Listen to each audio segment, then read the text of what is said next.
And here we are with Lambert, who has 50 years of project management experience.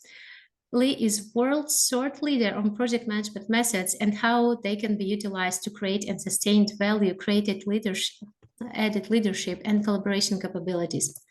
Lee is one of only 70 people in the world to receive the honor of PMI Fellow, was president of Central Ohio PMI chapter, and one of the founders of the Project Management Institute's PMP credential. Only imagine PMP celebrating 40 years this year since it's been founded. We're so honored to have Lee here with us. And Lee is an example of true PMI volunteer. He has been doing that since 1978 and having presented as a project management story in 51 countries. So let me stop talking now and I give you our great speaker, Lee Lambert. Thank you very much. That's a long introduction. I hope I can match that. Very happy to be with you today. I feel a little pressure. You've got ATPs, you got Instar, you got people that I hear the names all the time and tell us I've been in every one of the countries except Poland that you mentioned. So I get around a little bit for an old guy, and I look forward to these programs. This particular one is really based on sort of a career path that I've developed that I want to share with you. But basically, as a result of that, you're going to be able to see what you might be able to do more effectively for your own good as well as your organizations that you work for. So I'll go pretty fast. This is like a 2-day seminar in an hour. So I'll talk fast. I'll try to slow down enough you can keep up with me, but I appreciate your interest in the topic. I'm going to start real gently. Back when I started working in project management, to be honest with you, was probably before some of you were born. Maybe a lot of you. My first job in project management was in 1966. So but I want to set it up a little bit because I have some key points that I want you to walk away with. So I'm going to start by talking about the fact that throughout the evolution of my career, I've landed on what I call a 3-phase process for a career. I'm going to lay that out for you because you do things a little differently depending on what phase you're in. So the 3 phases are quite simple, really. The phase 1 is called a job. That's when most of us start our work life. And in the early stages, for me at least, and I think for most people, the job really isn't about the job. It's about making money. We've got car payments, we've got expenses, we need money. And so you take a job, generally speaking, to produce money that can make your life a little bit easier to live. That's phase 1, a job. That phase typically lasts 3 to 5 years. So you come out of school, you come out of your working environment, ready to go to work, and you get a job, and you stay in that job for 3 to 5 years. And we'll talk about what you're doing during that 3 to 5 years as we move through the process. But so you've got to recognize in the early phases of your career, you're not thinking about 20 years in the future. You're not thinking about retirement. You're not thinking about what a great company this is. You're thinking about how can I make more money. That's technically that's really kind of where I've found when I interview people that's sort of what they were about in the beginning. Now I changed jobs to put some relativity to it. I changed jobs about 3 times in my total career, I only lasted 3 years in phase 1. Phase 1 was I got married very young. I got married when I was 19. My wife was 17, So, and we had children pretty quick. So we needed money. We needed money. So that's pretty much what I was about. My first year, I worked for a large company out of Salt Lake City, Utah. That their work was the most boring work I could ever imagine doing.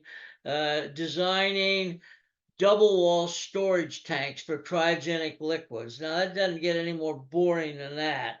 And it's certainly not very challenging for a person that's supposedly an engineering designer.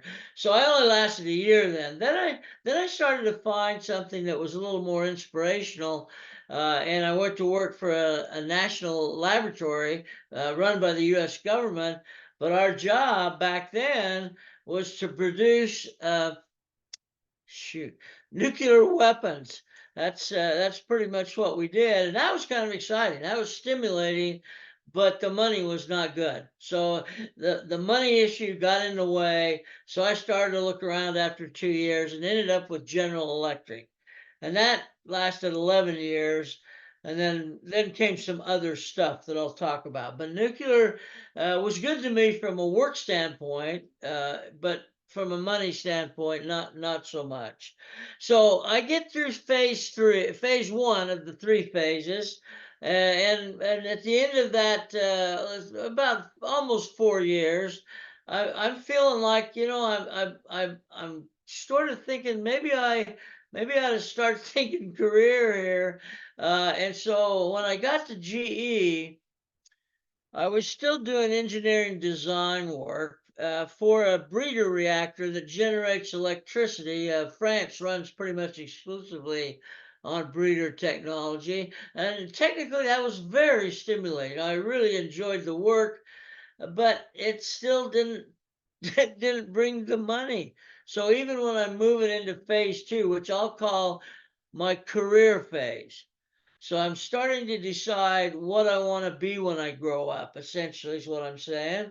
And so I decided not, I like the work. I like the work. So I don't mind going to work every day, but the money's still not satisfactory. So as I moved through that process, then I realized I need to get something that makes more money. And so I guess what I got into? Project management. I volunteered to my GE bosses. I honestly told them I'm not that crazy about the pay. I don't know what I've got to do to make more money. Well, they set it up so I could do overtime. You can make more money, just work overtime. Sure. Well, I got a wife and kids. I can't spend all my time working. And so I said, that's not going to get it. So they said, well, let's think about it. So we got a big contract from the US government that required earned value application. And if you don't know what earned value is, you will before you're done in this field. And so I volunteered to be an earned value instructor. Now, this is a very sophisticated project management process. Back then, we didn't have the automated capabilities you have now. We use our tool. The one that I used most was a pencil. I used a pencil and paper. So there was a lot of manual additions and subtractions and projections. But the fact of the matter was, my responsibility was to train 300 engineers, all of them much more highly educated than I, all of them making a heck of a lot more money than I was. But my role was to prepare them to pass a government validation that they were using the project management system that the government required us to use. So I did that for a little over 3 years. So now I'm sort of on the back edge of phase one and the front edge of phase two, which I call my career phase. So I got a job phase where I don't really care about anything but the money. I got a career phase where I like the work. I don't dread going into work. This is one thing I tell people. In fact, I want to emphasize this as I go through this. A lot of this is about attitude.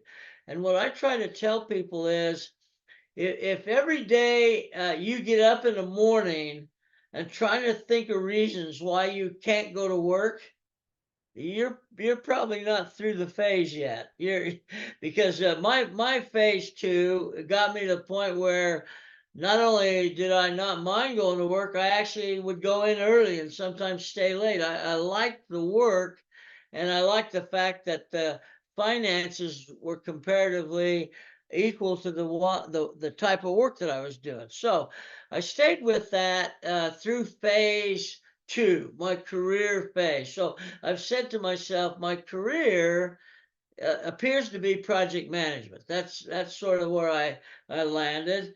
In 1978, I joined PMI and as an extension of my career. I got to be involved in volunteer work, knowing that if you love it, you'll volunteer to do it, and all of that good stuff. And so by 1978, I'm a committed career person in project management. Okay. And so now I'm thinking, well, I must be ready for phase three by now. And phase three is one that's reserved for a few. We won't all make it to phase three, which is basically a calling. So if you look at phase three for me, basically what I found was now I'm in a position where I would do the work, I would do project management training free. I love it so much that I would do it free. That's a calling. That means that, I mean, it sounds really sort of silly when you say God called me to be a project management person, but that's sort of the feeling. It's the sense that, you know what, I like what I do. I feel like I'm paid a fair wage. And if I can do something on the outside of a regular corporate job that makes the world a better place, then I'll do it. That's phase three, and it's a calling. I don't know what the exact percentage is, but of people who go through that three-phase cycle, only about 10% of those people will ever really make it into phase three. Most people will become satisfied in phase two, and that you have selected a career that you feel good about. You like the work, you're good at the work, and but you don't ever go to that next step of a calling. Calling is when you see people like me do what I do for free. Uh, the amount of time I spent last year, for example, I went to 51 countries and taught project management or spoke about it, depending on how you view it, to about 20,000 people, all free. No money involved. That's a calling. So you know when you're there, you know when you like it that much that you'll do it when you don't have to. That's a calling. So those are the three phases. Now, what I need to do now is tell you that in each of the phases, what I'm going to talk about now is relatively consistent, but some variations. So I want you to think about this as well. There, you've got to when you start your working career, and you've all started, I'm sure. Some of you may be well into phase two already. But if you look at that, one of the things you have to understand, and I'm not sure how bad it is in the Ukraine, but you'd have to understand the environment. What's the environment that you're working in? Now, you certainly have a unique and not necessarily certainly a good environment from a lot of perspectives, but you have to understand that when you go into work, you have to realize what the environment is. Okay. You also have to assess the political issues associated. Unfortunately, many people who don't advance as quickly as they would like to advance may be being held up as a result of not recognizing the political considerations. And I think as much as I dread politics, I talk against them all the time. The fact of the matter is they exist. And they will impact you if you're not aware of them and don't do anything to deal with them. They will affect you, and most likely in a negative way. So do you have to play politics to be good at what you do? Sadly, I would say to you, yes, to some extent you do. And if you choose not to, just be willing to accept the consequences. So assess the political environment. Now, once you've done that, once you understand what the environment is, and remember that environment will change every time you change phases, every time you change jobs, you're into a new situation where you have to make these assessments again. This is not a one-time thing. And as new people come into your organization, you have the same responsibility. You need to understand them, understand their mode of operation, understand what's important to them. Those are all things that you file away as you begin to implement projects in your organization to be sure that you are having the opportunity to be as effective as possible. Okay. All right, so let's look at. I'm going to use mine as I said. When I joined my first job, it was in Salt Lake City, and understand this. I assessed the political situation. They were in a very much of a growth environment. They were hiring a lot of people, so there were a lot of new people coming into the organization. There were lots of things to learn. I'm just out of school. And so what I decided, and I've done this now throughout my career, is whenever I changed jobs, I would ask around and find out who the smartest person in the room was, and then suck their brain. I want to take advantage of that. We call them mentors now. We create these fancy names for people. These are the smartest people in the room. Those are the mentors. These are the ones that have all the answers to all the questions that if you don't ask them, you're going to learn the hard way by making mistakes, by not doing the appropriate thing. So when I go into an organization, I spent the first couple of weeks finding out who the right, and by the way, I can name every one of them today. They've had such an impact on me. I can still they're all mostly passed on now, but I remember them like it was yesterday because they held my success in their hand. So when I get through so-called sucking their brain, I was maybe 3/4 as smart as they were, but I did it in less than a third of the time. Most of these mentors had 15, 20 years of experience behind them. I was able to capture some of that knowledge, a lot of that knowledge, in fact, to where I had the same level of knowledge in 1/3 the amount of time. Now, obviously, that has some good messages for you, because if you are performing at a level equal to a mentor's 1/3, you're going to impress some people. People are going to believe, wow, we really made a good hire here, because this person is already ahead of the learning curve and he barely got started.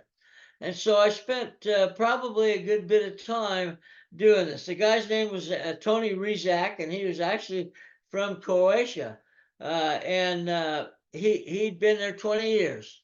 So I sucked his brain and was able to take advantage of that to where people actually thought I was smart. I want to impress upon you, I'm no smarter than the guy or gal who sits next to you. It's all about attitude. It's all about enthusiasm. One of the things I've told my PMI people as we've been working this through is that I've been impressed with the few. I granted it's not like I've met hordes of your members or your people, but I've been impressed with the dedication and the enthusiasm of the people that I've had a chance to talk with. And so I really I want to make sure you recognize, I believe that's half the battle, having the right attitude. And so keep that in mind as you plan for your growth in terms of working in that working environment. Now, you also have to understand, because PMI has created this environment where it's suddenly project management has become sort of the desired career path. When you looked at Forbes just recently put out a magazine article about the most in-demand certifications for professionals. Well, guess what? PMI has the top two. The CAPM, which is a certified associate project manager, has about 65,000 people that have taken that exam and earned their CAPM. Now that pales in comparison to the PMP, which has about 1.5 million. And I have made it a point, as one of the founders, I've made it a point to send a personal note of congratulations to anyone who passes that PMP exam.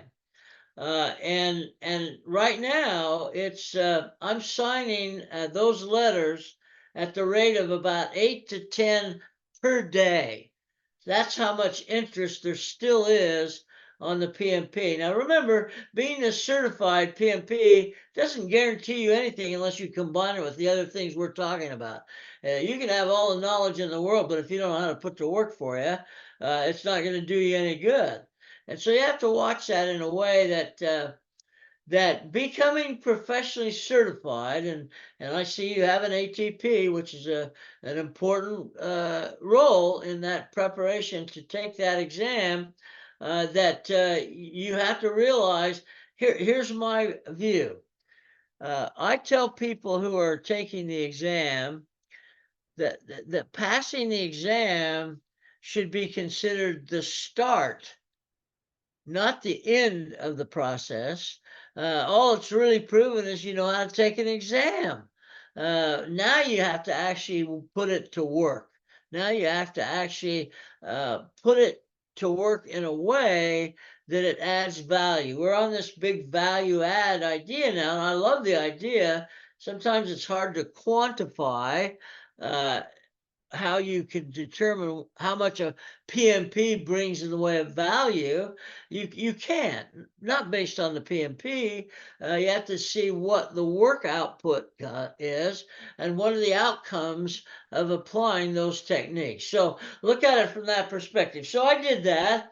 I got quite good at it. I mean, it was mostly using Smoley's tables. I mean, some of you probably don't even know what that is, but before we had all this automation, this was a hand lookup kind of an activity. So I got really good at that, but I again wasn't making the kind of money. And you know, at that time, I started my working career at $375 a month. That 300. So even with a 10% raise, you're still making nothing. And so I went on the job movement. So I went from there to the nuclear weapons manufacturer, if you will, designer. And there I entertained a new mentor, a guy named Roy Robitel. He'd been there 20 years, and his job was to welcome new employees we had to wait in a separate building until our government clearance came in. So we couldn't be exposed to the nuclear weapons or how they were made or anything of that nature. So we had to wait in a room, and basically he would spend about 4 hours a day in that room with others that had been hired new. And I spent most of that time sucking his brain, finding out what made this organization tick. What are the things to watch for? What are the good things? What are the bad things? And got that to where once I got my clearance, once I was able to step into the real world, I was able to hit the deck running. I was able to start producing value almost immediately. And so that lasted for a couple of years, but again, the money thing caught up. So now the job was not going to meet my need. I couldn't see into the future far enough to see, will I be able to support my family in a proper way? Work if I stay working here. You know, the day of the old timers. None of you are probably old enough to remember this, but back in the old days, if I went to work for GE, I would retire from GE. Now I did retire from GE, but only because I did 11 years. You got at 10 years you get vested. So, but these guys would work there for 30, 40, 50 years and retire. Those days are gone. People don't do that anymore.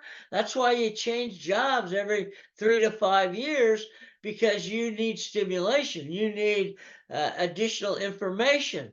And of course, you need to improve your living conditions. And so I stayed with it long enough to do some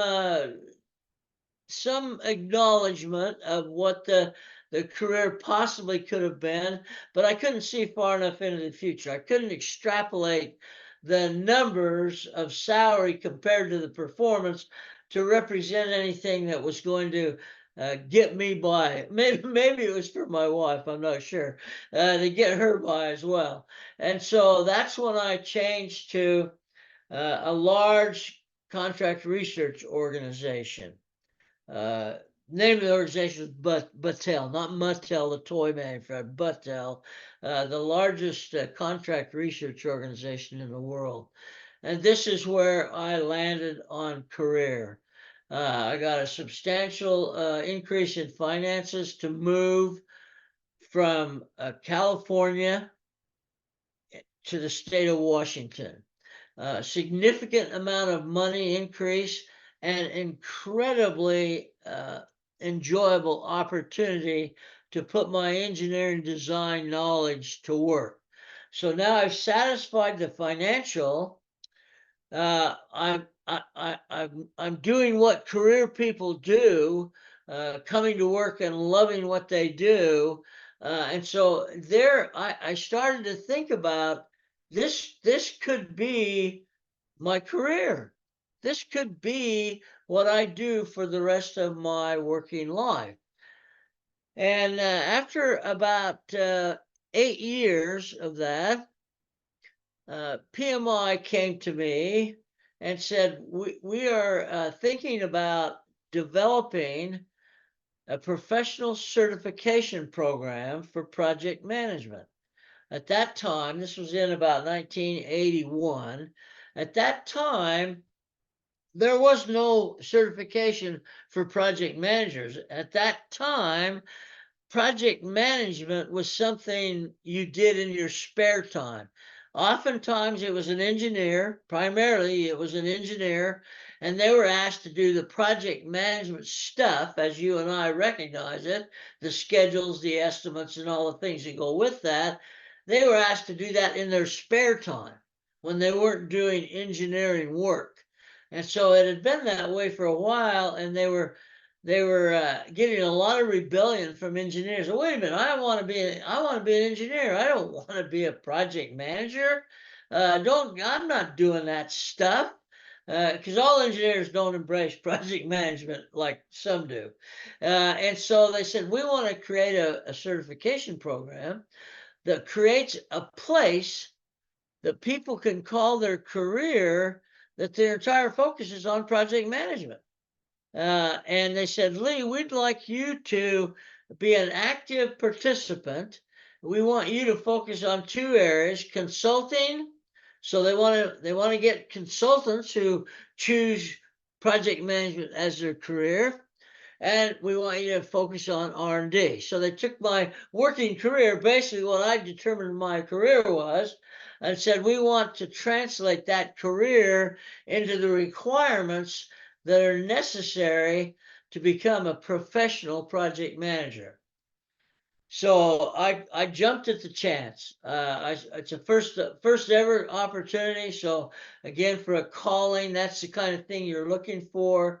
And so I jumped the chance, and it took us 3 years to develop the PMP process.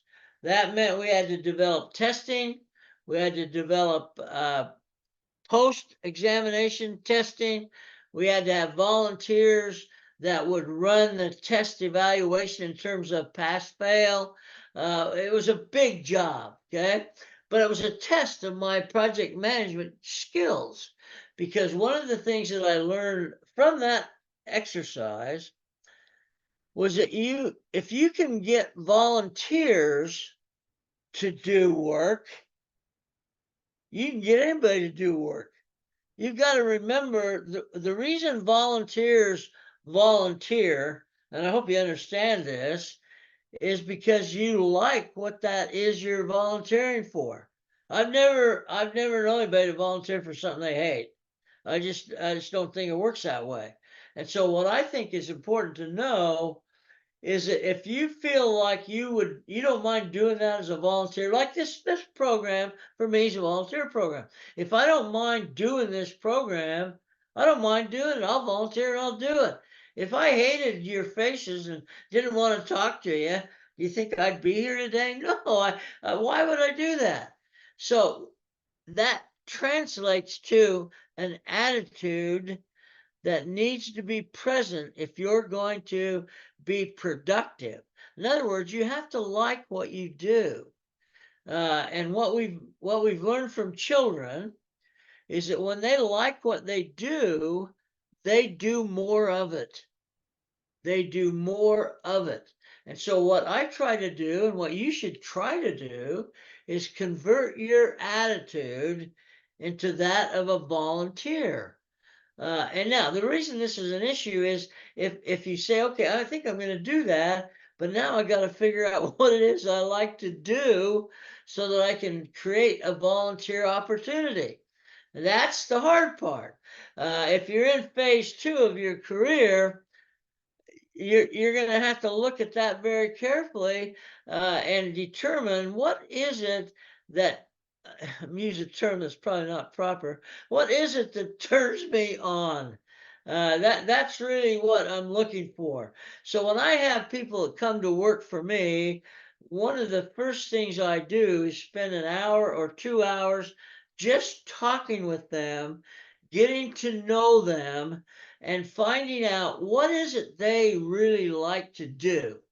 And then I'll spend the rest of the time trying to find ways to get them to do that, because their productivity will go up exponentially if they're doing something they enjoy. If you're doing something you don't like, you're not going to go in early, you're sure not going to stay late, and your performance is not going to earn big increases in salary. So it's a lose-lose situation. So find out what it is you like. Some of you right now could set for 5 minutes and decide, oh, if I could do that and make a living doing it for my family, I'd do it in a heartbeat. That's the thing you're looking for. Now, you got to make sure that you understand it does take opportunities. If I hadn't gotten this opportunity through the GE to do earned value management training, who knows where I'd be now? Maybe I'd still be with them.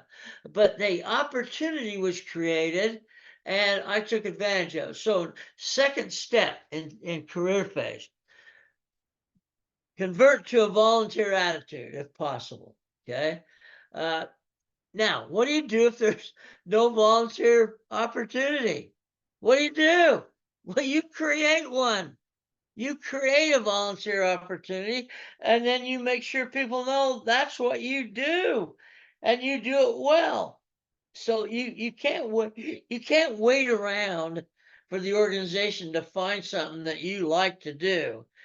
That's not what they're about. They're about profit. They're about making good decisions that lead to value add, and they don't see you being a volunteer as one of those decisions. And so you've got to look at it from that perspective. And the more you can adopt that style, the more you can embrace that approach, the more you'll be able to have similar impact. Now you got to remember, as a project manager, now there's two different kinds of project managers.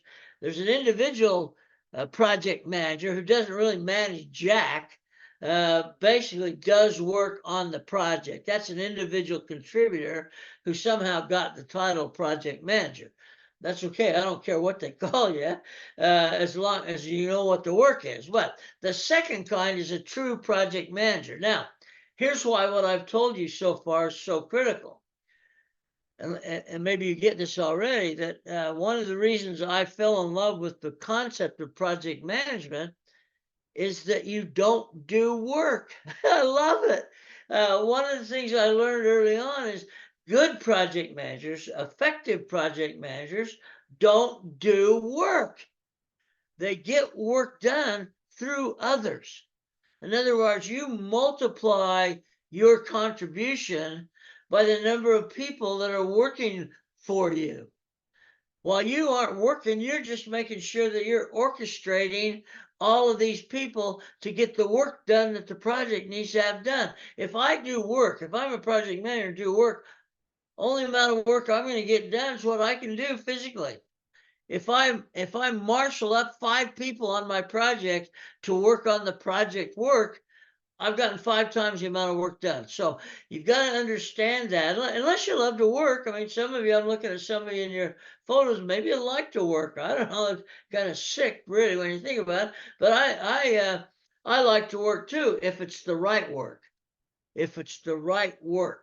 And so you've got to be in a position where you can understand that. Now, how I learned that that was me, when I was with GE early on, I found myself volunteering for a lot of community development projects, things to help the community be a better place. I felt almost obligated to do that. Well, as I did more and more of it, I found I'm spending more time on volunteer work than I'm spending on organizational work.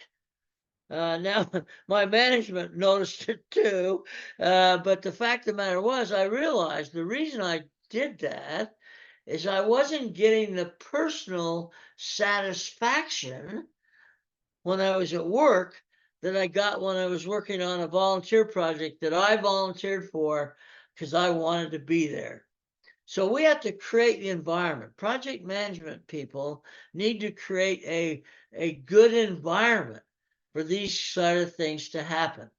And so you've got to be sure that you recognize, if you're in that career mode, if you're going to stay in, maybe you're going to stay in it, you still have to find a way to be satisfied.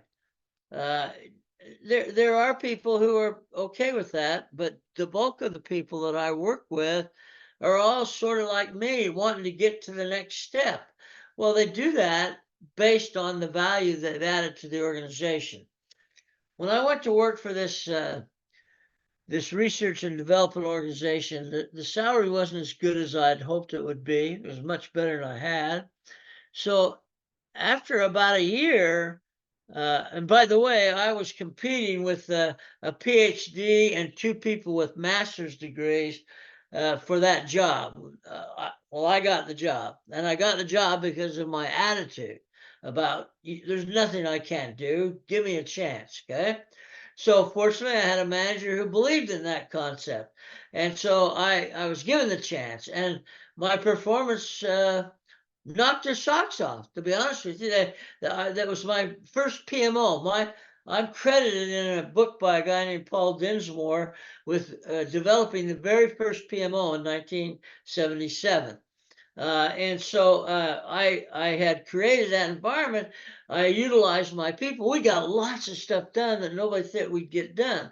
So when it started to come up to our raise time was coming up. Okay, so I went in and talked to my manager. His name was Bill, nice guy, older guy.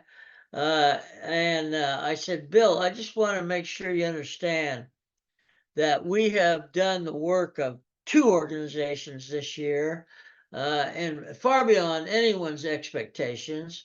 And I expect that to be reflected in my salary.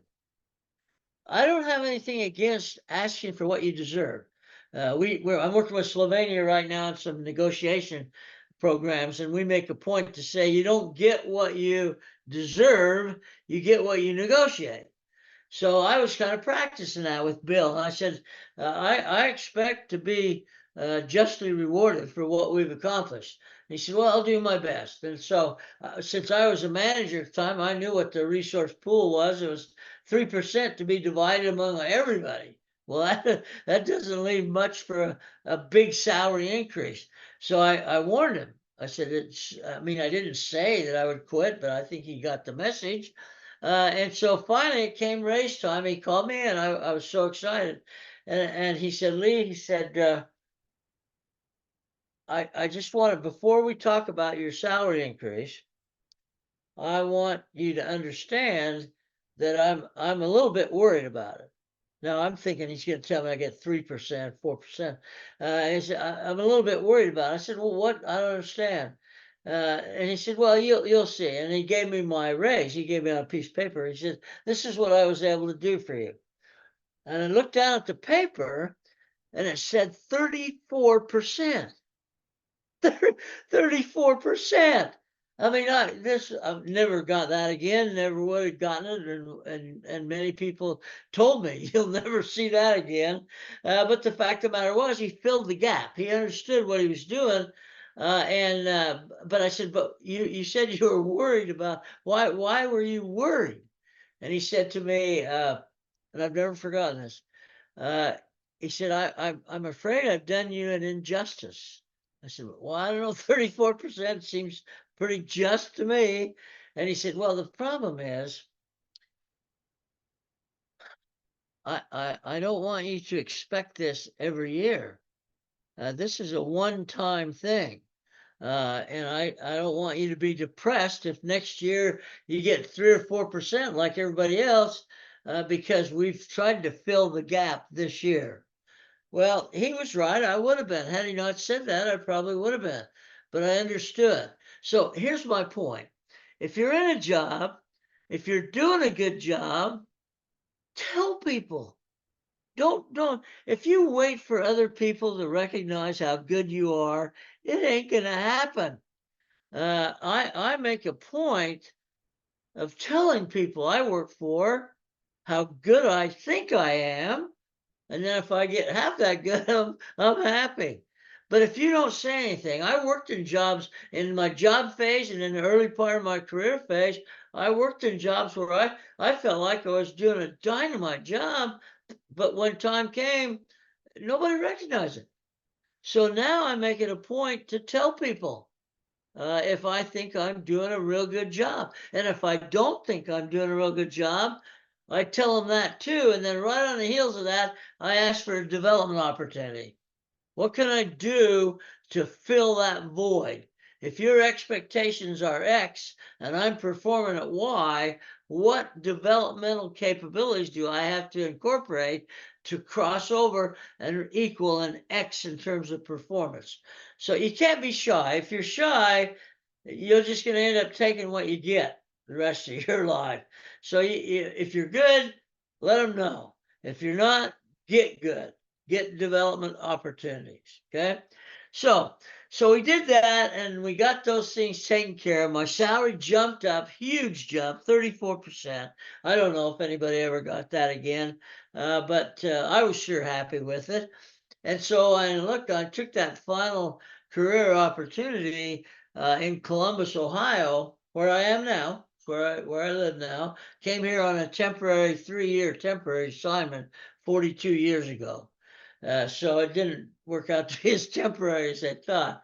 But by 1984, when the PMP went live, that was our first exam year, 1984 in Philadelphia. We had 55 people registered to take the exam. Back then, it only was given once a year at the symposium, now called the Summit, Global Summit. But 55 people sat for the exam, 39 passed the exam. 39 people became our first PMPs.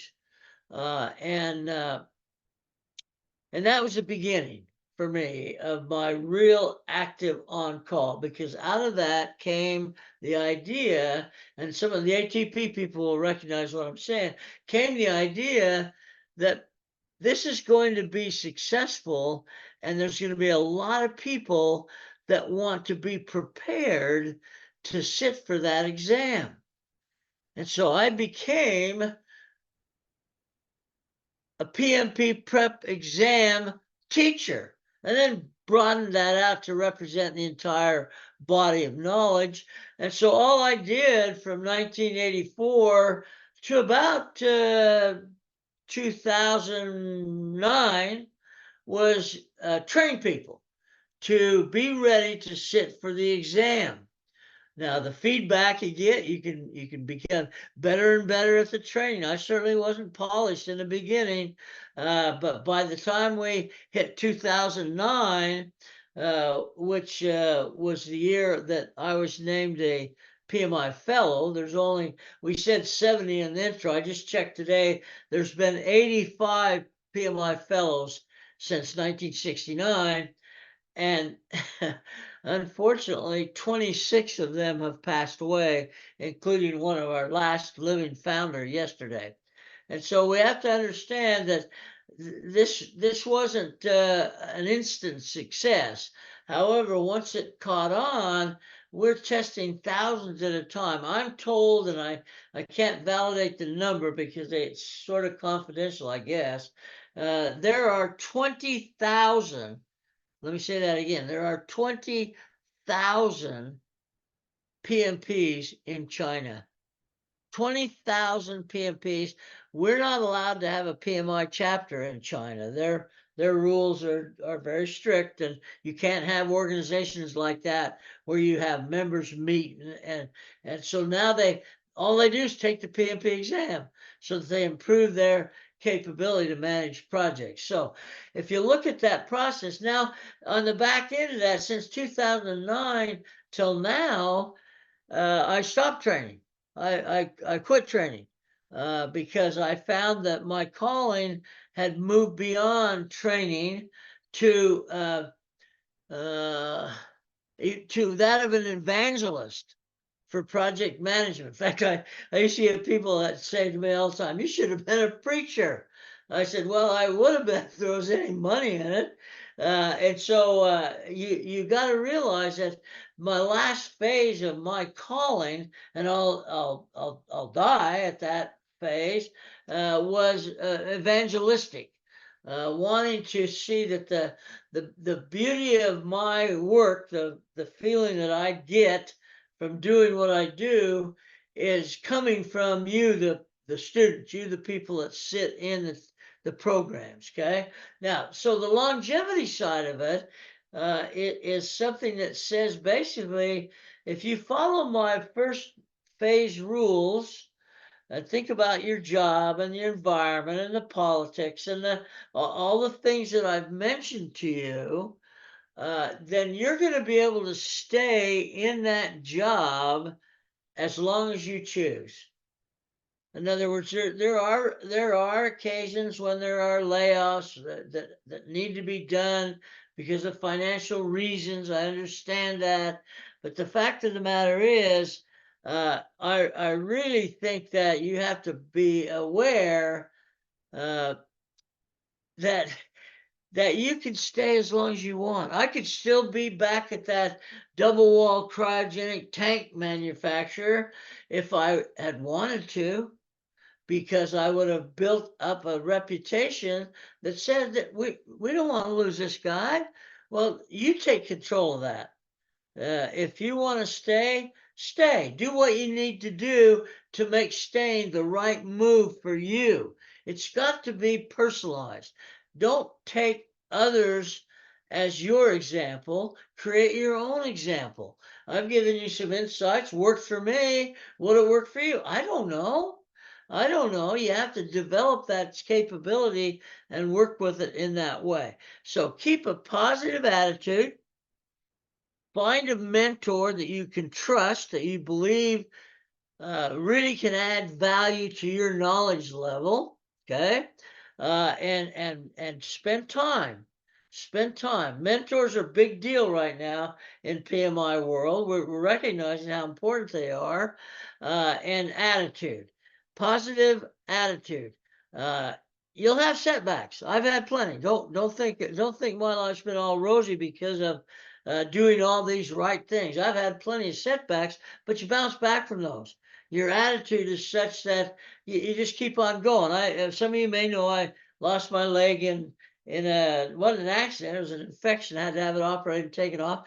And within a week, I was starting to talk about when I come back and what I'm going to do. And everybody said, "Well, how resilient you are." Well, what are the choices? What are the choices? You can make your choice. In other words, I could have made my choice to sit around and mope and be sad for myself, but what good would that have done? Well, in your job, you want to be the same way. And that's what you want to be known as, someone who is excited about what they do and who loves it and would do it no matter what. That's the idea. Uh, and you'll feel it. You'll know when it's working. You'll know when it's working, and don't plan on it working the very first time. You take some time to understand you're gonna have some failures, but it's how you bounce back from failure that will separate the winners from the oh so not so special. So keep that in mind. Now, I just can't believe me, this time's gone by. I don't know. I think there might be some questions. I've been trying to watch the chat. A few things have come through, but if you've got some questions, I'll try to take them on. Lee, let me help you with this a bit. And the first question is, nowadays there are more and more ideas that encourage people not to sacrifice their lives for work. What I mean is, of course, everyone is trying to find the occupation they would be passionate about, but the idea is that all your actions should bring you money. What is your opinion about this tendency? Kind of philosophical question, but I'm sincerely interested to hear your thoughts on it. Yeah, that's a good question, and it's one that I get a lot, because I know when I get excited about this topic, I sound like a zealot, like that. It's got to be that way. It's the only way to be. I will say to you, I was able to blend my career and my calling in a way that I actually amplified the amount of time I had to spend with my family, and that has to be planned for.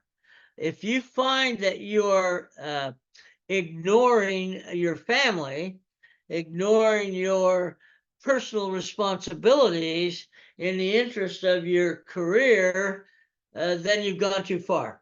Then you've crossed over. There's always going to be a crossover point where you have to assess, am I dividing my time up appropriately? You know you got to work. You know you got to take care of your family. Well, so what's the distribution look like? I have too many friends who are now divorced because they became so enthralled with their job that they forgot about their family. I'm not asking you to do that. Don't ever think that I'm asking you to do that. What I'm asking you to do is, when you're working, love what you're doing, and do as much of it as you can without causing a problem for your children. I have 3 children. They're all. My baby is 50.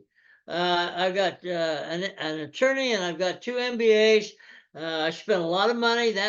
That was supported by my jobs, but we spent lots and lots of time together, vacations, seeing the world. So you got to balance. I really never mentioned that. You've got to keep balance in your career and your personal life. You can't skew to either one. You got to keep balance. Thank you, Lee. May Sorry, I ask a question, please? please go ahead. Thank you. I just wanted to ask a question about the artificial intelligence. Do you consider this is going to be a kind of risk?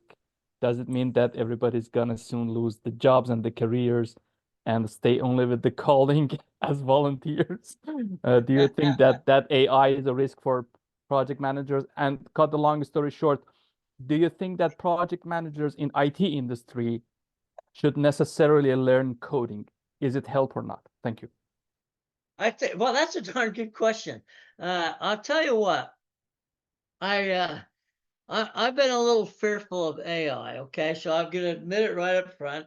Is that I've heard so many people put AI in the wrong context, and my context is AI is meant to help a project manager immensely by producing decision support information faster and in better formats. Okay, AI doesn't replace people. That's a big fear, was, oh my God, I'm going to lose my job, AI. No, your job might change a little bit, but the fact of the matter is, I just did a program called AI and the Human Factor. And I got to tell you, I ran a little scenario that said, well, here's AI without humans. What's that do for me? Nothing. It does nothing. How do you think that information gets in? How do you think we are able to manipulate that data? So, do I think they should learn coding? No, I don't think that's a requirement. I mean, if I'm in the second phase of my my working life, if I'm in my career phase, and I don't know coding by now, then it's too late. Because people that get that far along in their career, they don't do coding, and they shouldn't have to know how to do coding. They want to learn, good for them. But I don't think, well, let me give it to you straight. Microsoft Project, you know, that's one of the first real sophisticated project management tools. I have no idea how to work it. No idea whatsoever. And I am not interested because if I want to know how that works, I'll go ask somebody that's an expert. And so that's sort of my, that's kind of the way I think about it. So I'm not against IT, I'm not against AI, but it's got to be used with some advanced planning. And at the end of the day, I think AI is going to be a real boon to everyone that's in project management because it's going to show what we can do with automated support. Thank you, sir. Thank you. You're welcome. Our next question is, what type of leadership a PM should possess these days? What is in demand? So finish that last part. I didn't get it all. What is in demand about types of leadership a PM should possess these days? You know, that whole leadership thing is sort of fluid. It really it's kind of like what's the flavor of the day in leadership. But the fact of the matter is, I believe I could put style names on it, but in fact, I was just going to do an interview with Pierre Lamont, our CEO, and one of the questions I'm going to ask him is, what is his leadership style? People want to know, what's your leadership style? Are you autocratic? Are you democratic? Are how do you like to operate? See, I'm a hands off. I'm a laissez-faire. I'm going to give people direction and what the expectations are, and then I'm going to leave them alone. And when the delivery date comes due, unless they've come and asked me questions, then I expect them to bring it in and sit on my desk. I'm not a babysitter. They don't pay me to babysit. And so my laissez-faire, hands off, that's good for you. If you were going to have a manager, you'd want me, because now I'm going to let you prove yourself. I'm not going to get involved. I'm a hands-off kind of guy. Well, some people aren't comfortable with that. Now what you have to look at is, what's the impact on my people? If I'm a hands-on kind of guy, then I'm going to be in your office every other day, asking you questions, suggesting what you ought to do, drive people crazy. And so you have to determine what those leadership styles are. Right now, there's a lot of emphasis on this, what's the name of this latest leadership style? Shoot, I've forgotten the name for it. But it's basically saying, I'm the leader, but what I'm going to do is let you follow. You're going to follow me, okay? And that leadership style works if you got qualified people. In other words, if I have 5 people in my group, I can tell you right now, it's going to take 5 leadership styles to be effective with that group. It's not a one-size-fits-all, because you're gonna be dealing with the way they've come up through the organization, and the way they've decided on what works for them. That's what goes on in that 2 hours I spend with people up front. What leadership style do you prefer? And just the fact you ask gives you a head start, because other managers don't ask. They just tell you what their leadership style is. So I think leadership style is a very dynamic thing. It's very not static by any stretch of the imagination. Thank you very much. Great feedback. How do you manage stress? Oh, stress. Stress is a big debilitator. There's no doubt about that. And oftentimes what I've found is that there's more stress generated off the job than there is on the job. I remember when college tuition payments came due, there was a lot of stress, a lot of stress. And family and housing and financial creates an incredible amount of stress. And then tight deadlines in an organization cause a lot of stress. We're really we have to be careful with how we arbitrarily establish deadlines. They aren't driven by reality, they're driven by expectation dates. Somebody's bonus is probably tied to one of them. And so all of a sudden we have the stress of living up to someone else's expectations. So I don't manage it because I don't allow it. I don't. People look at me and laugh. Huh? Well, aren't you stressed out about that? I mean, my leg. Aren't you stressed out about that? No, not really. Not really. I'll live to go another day, and so I do the best I can. But one thing you don't want to do is don't manage stress. But when you manage it, the only way you can really manage it is minimize it. Don't let it grab you and debilitate you from doing things that need to be done. Thank you, Lee. Do you have any of your personal suggestions about how you are like working with the stress, like not to make it, not for the stress not become too big, so it grabs you? Yeah, well, what you've got to make sure you've got to be willing to take a chance. And by that, I mean, if you know that stress is having a negative impact on you and on your performance in the job, you got to talk to somebody about that.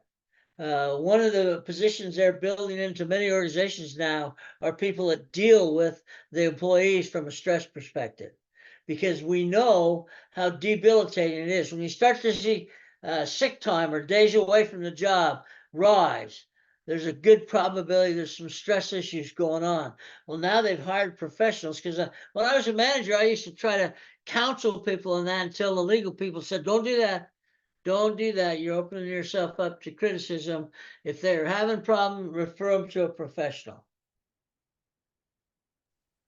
Oh, that's interesting perspective.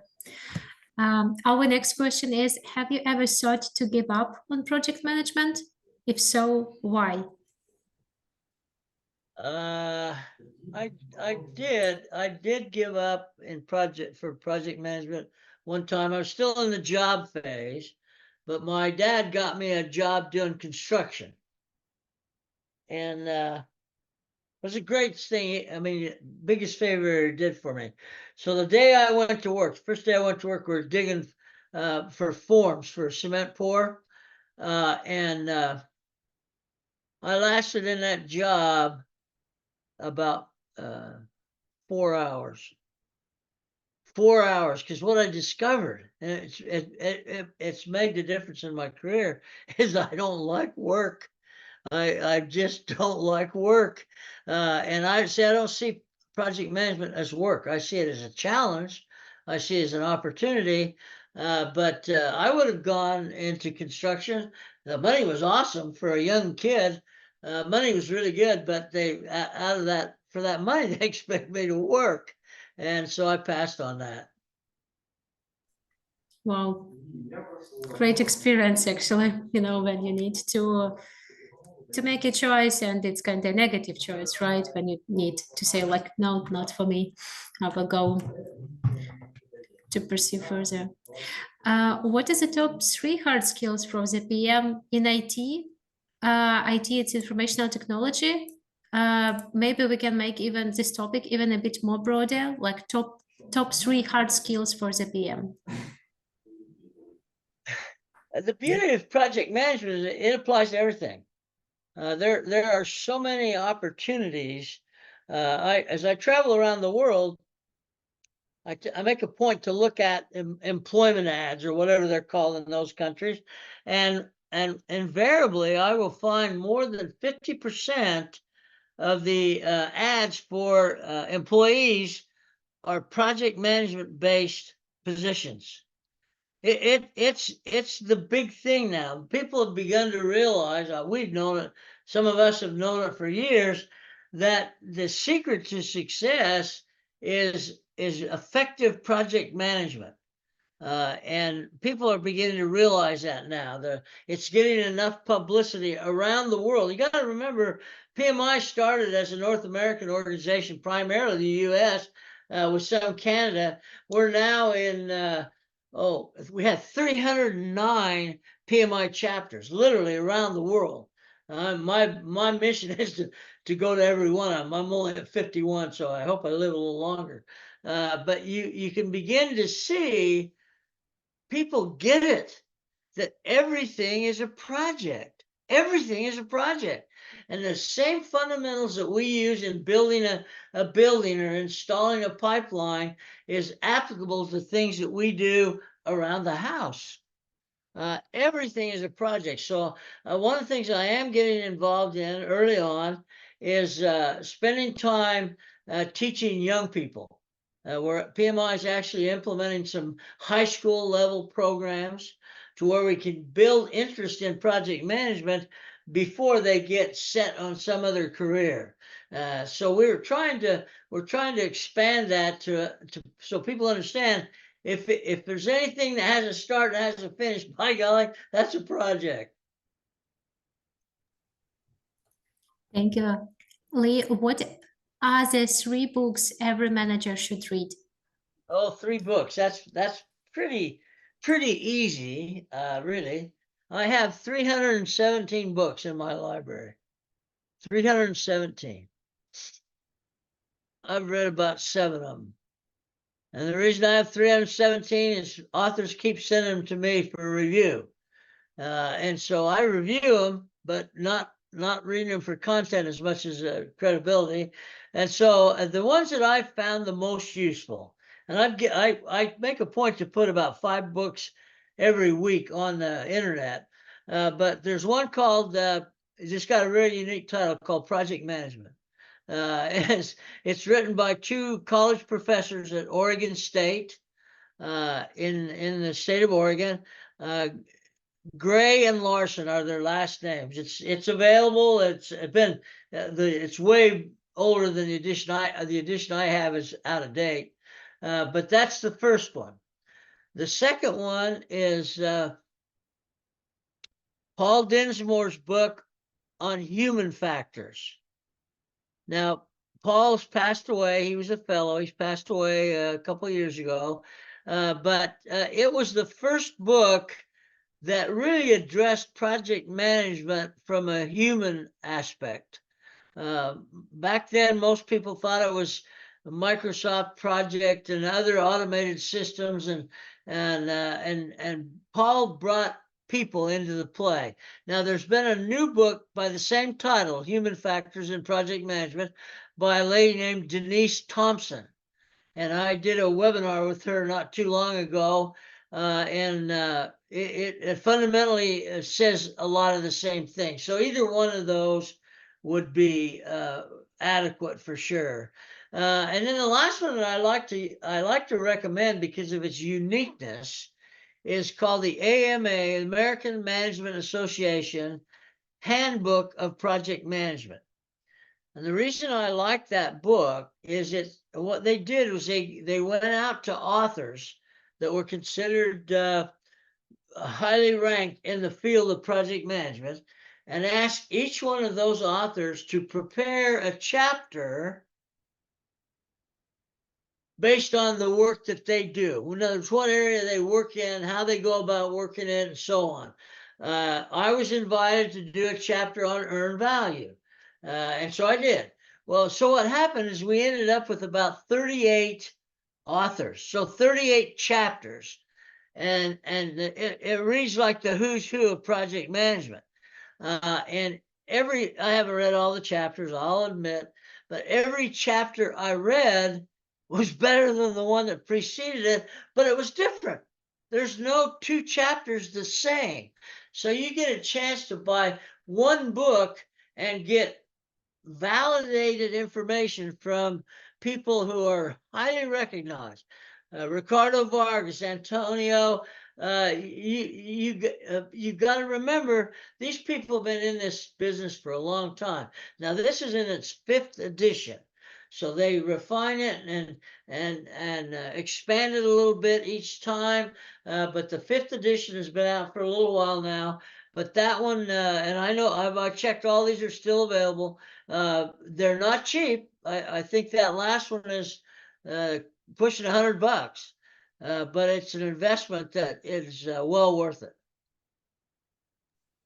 Wow, thank you so much for the recommendations. What's your favorite project management tool? Maybe top 3.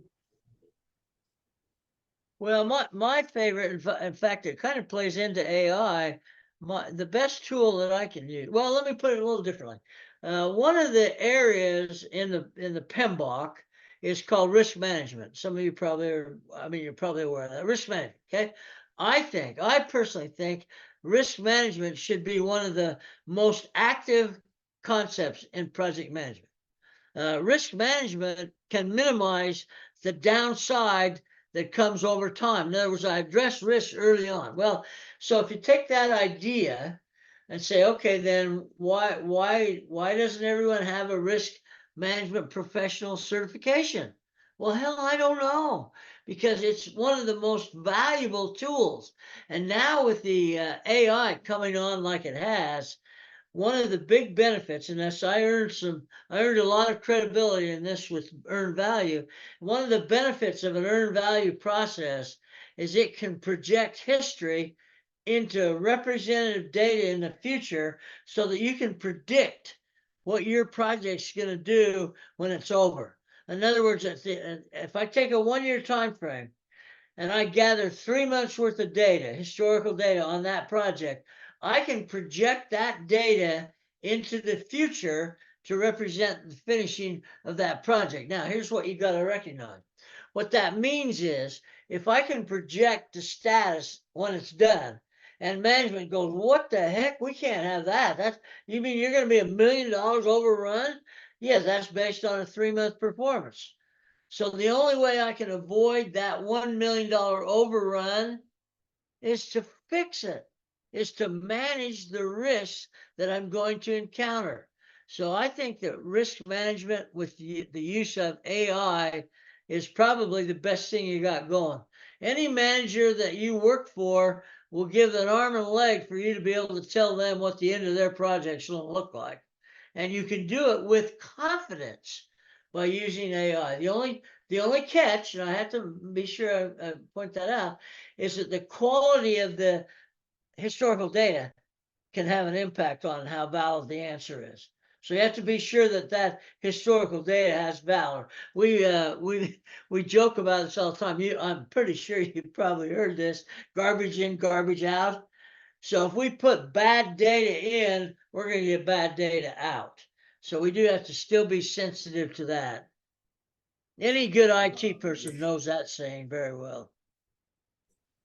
Anyone working with the data in the organizations? Do you have any? Right. Do you have suggestions on risk management tools? Yeah, lately we've been getting a few, so I don't know if there's been some more attention put on it, or maybe people just recognize with AI, this really empowers me. I mean, I wish I had AI back when I was doing it in the 70s. They really thought I was good. Yeah. But it was, I guess, already becoming, like a known scene back in 70s, even maybe earlier, and now it's widespread. What are your thoughts on so-called self-managed organizations? Of what now? Say again? Self-managed. Self-managed? Yes. Self-managed organizations. What do you think about them? Folks. Here's what you got to remember. This is we lose track of this. We end up measuring people's contributions based on output. Okay. And this year, well, even last year, we started to make the move away from output to outcome. So in other words, what I get done has a value to the organization. It's not just that I got something done. We literally used to reward people by how much they got done.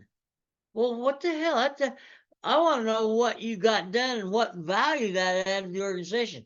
So self-managed organizations, as long as they provide good top-down objective definitions, vision, mission statements, if you will, then self-managed is a good way to go. And what happens is you weed out the non-performers, or let me not say non-performers. You weed out the people who don't really want to work in self-management, because they'll fall far short of what the expectations are. Thank you very much. And by the way, what makes a project manager a valuable employee?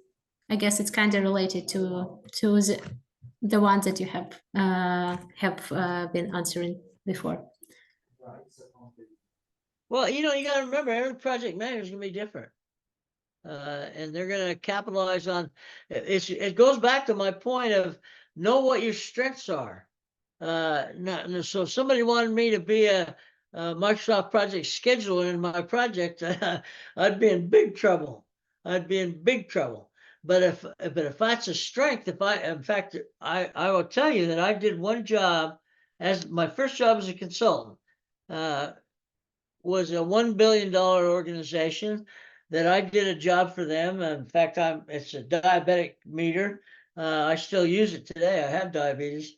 And it was a $1 billion company. We did the new project. We developed a 3-year project in a year and a half and went to market and just killed the marketplace.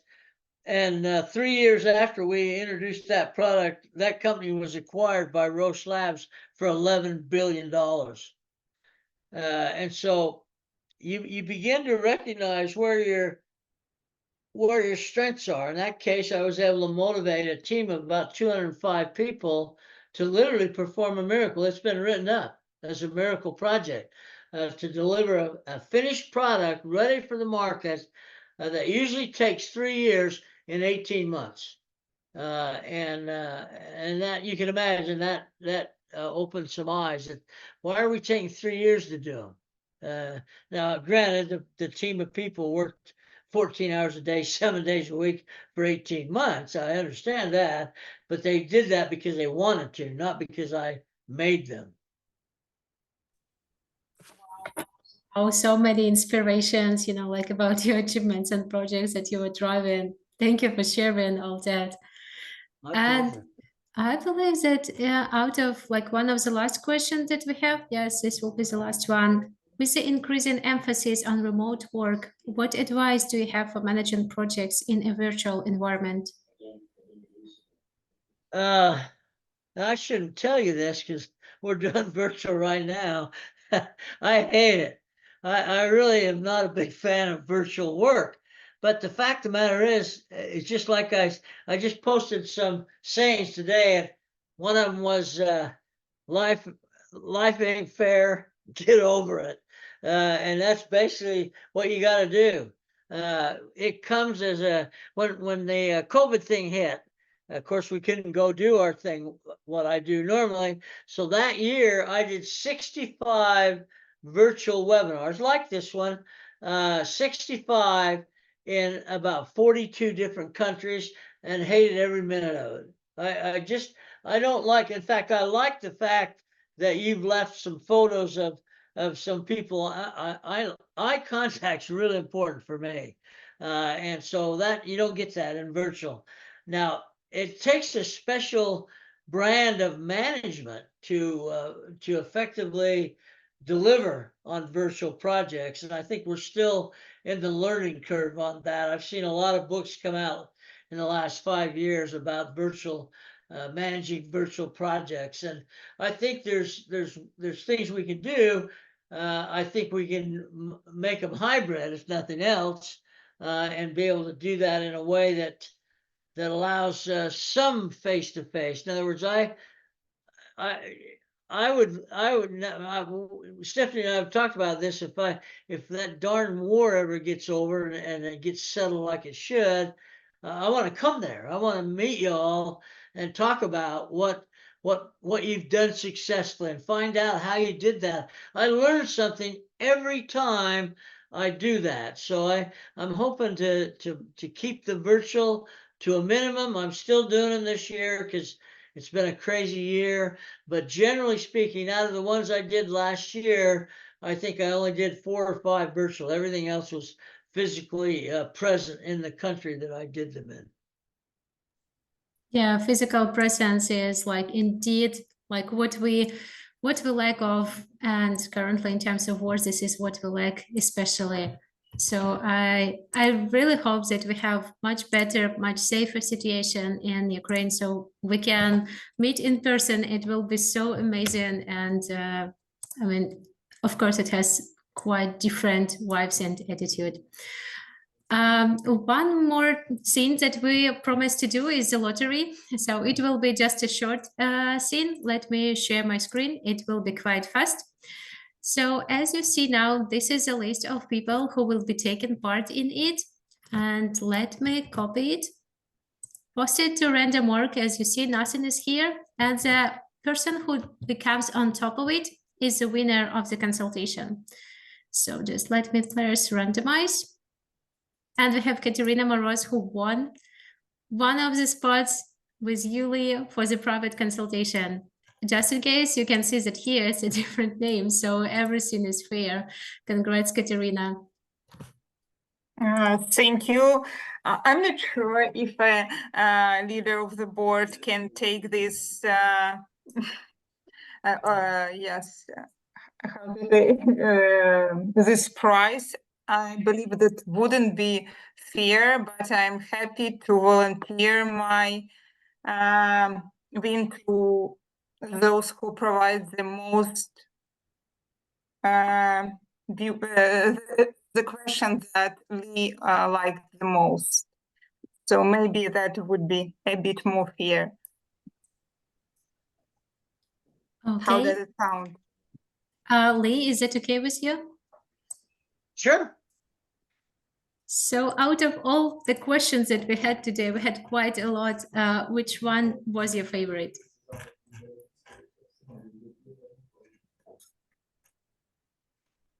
We had some talks. Let me briefly remind it about ideas to encourage people not to sacrifice their lives, AI affecting PM career, manage stress, ever like thoughts of giving up project management, 3 hard Let me do skills. this. I think the one that would have the most impact on an individual, not just the person who asked the question, but everyone who was in attendance, is the question about the 3 books. I got to tell you that if you're willing to invest the time, I'm not a big book reader, but when I find one that's good and has good, valuable information, I want to read it. But then the next step, of course, is you have to try it out. But that's the best question because that would have the biggest impact on the group. Thank you very much. Then it will be Elena Belos. Congratulations. And thank you, Katerina, for donating your place towards the most interesting question. We were so grateful for you for having time with us. We are like utmostly grateful for your time, and we hope that you will have a safe and great day today. Thank you very much for having me, and I hope everything. I hope you feel like you got enough value out of it to make it worth your time sitting with me for an hour and a half. It was so wonderful. Have a great day. Thank you so much. Great Thank time. you. Thank you. Thank you. Thank